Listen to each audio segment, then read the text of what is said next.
رہی ہیں وہ امت مسلمہ جس نے کبھی دنیا کے اکثر حصے پر حکمرانی کی تھی، جس نے عظیم عظیم ریاستوں کو نیست و نابود کر کے رکھ دیا تھا، آج وہی امت مسلمہ محکومی کی زندگی گزار رہی ہے، دوسروں کی سرپرستی میں جی رہی ہے۔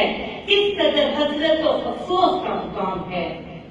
کبھی اے نوجوان مسلم تکبر بھی کیا تم نے، وہ کیا گردو تھا جس کا ہے ایک ٹوٹا ہوا تارا، تجھے اس قوم نے پالا ہے آغوش محبت میں، کچل ڈالا تھا جس نے پاؤں میں تاجے سرے ڈالا۔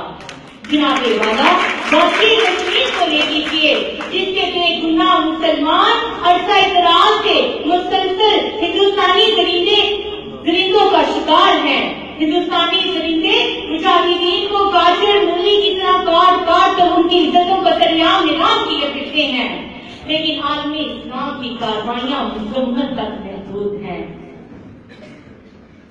مسلمان ایک تماشا ہے اور غیر مسلم تماشائی۔ جناب والا وہ قوم کل تک فوجی سریا جس کا مسکن تھا، آج وہ ذلت و پستی کی اٹھا گرائیوں میں فسٹ رہی ہے۔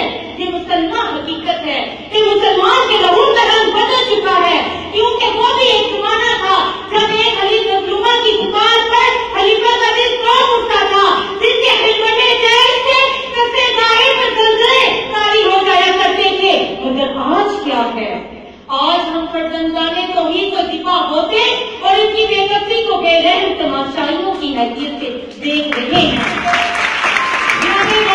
ہمارے دلوں میں درد، قوم میں فخر، زبان میں طاقت گرائی، ہاتھوں میں قوت سرکاری اور آنکھوں میں اشک آہوزاری نہیں۔ دل مردہ دل نہیں ہے، اسے زندہ کر دوبارہ کہ یہی ہے امتوں کے مردے کون کا چارہ۔ جناب والا ہمارے دلوں میں رحم نہ رہا، آنکھوں میں حیا نہ رہی، کسی کی ذلت ہماری انا کی تسکین کا تمہارے بہت پہنچا گئی۔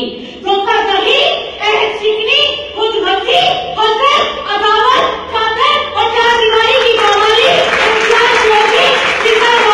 اور تکلیف کاری جب ہماری شریانوں میں خون بڑھ کر دوڑنے لگے تو شریف شرافت کے پردے میں، حکمران حکمرانی کے پردے میں، سیاستدان سیاست کے پردے میں، منصف انصاف کے پردے میں، ڈاکٹر مسیحائی کے پردے میں، معلم علم کے پردے میں، معلم مذہب کے پردے میں، علم مولد کے پردے میں قوم کچھ روایات کا بیان کھیل کھیلنے میں مگر ہو جائیں تو وہاں قوم کی آبرو لٹ جایا کرتی ہے، وہاں شعور بڑھتا ہے اور دیانتداری کا جنازہ اٹھتا ہے۔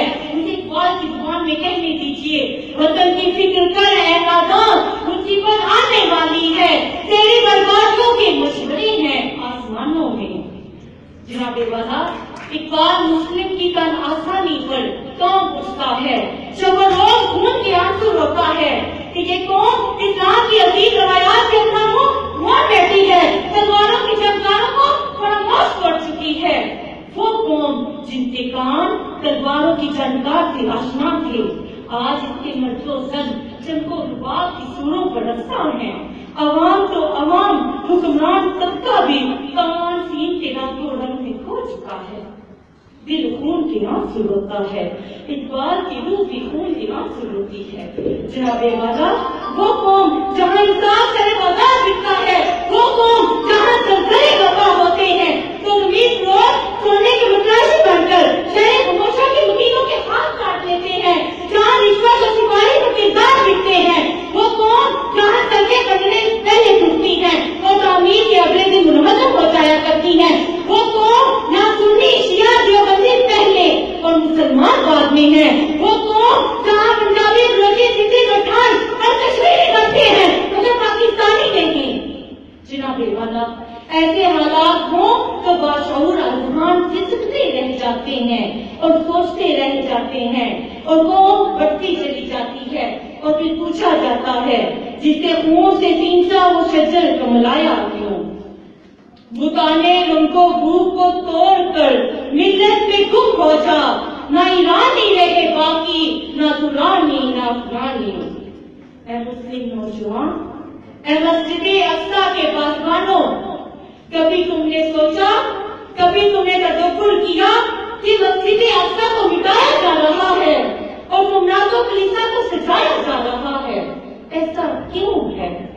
یقیناً اس لیے کہ ایوبی کی تلوار رنگ آلود ہو گئی ہے۔ محمود غزنوی کا جذبہ دکھ فکری ہمارے دلوں سے اٹھ چکا۔ سلطان ٹیپو کی تلوار ٹوٹ چکی ہے۔ اب تم نے وہ ہوش نہیں، وہ جوش نہیں، وہ ہمت نہیں، وہ افکار نہیں، وہ امان نہیں۔ تم حسن امان کے مالک نہیں، حسن کردار کے مالک نہیں، حسن اخلاق کے مالک نہیں، حسن افکار کے مالک نہیں، حسن دل کے مالک نہیں۔ اگر اب بھی تم میں خواب غفلت سے بیدار نہ ہوئے تو تمہاری داستان تک بھی نہ ہوگی داستانوں میں۔ اور اس کے ساتھ میں اجازت چاہوں گی، جب اپنا قافلہ عزم و جدی سے نکلے گا، جہاں سے چاہیں گے رستہ وہیں سے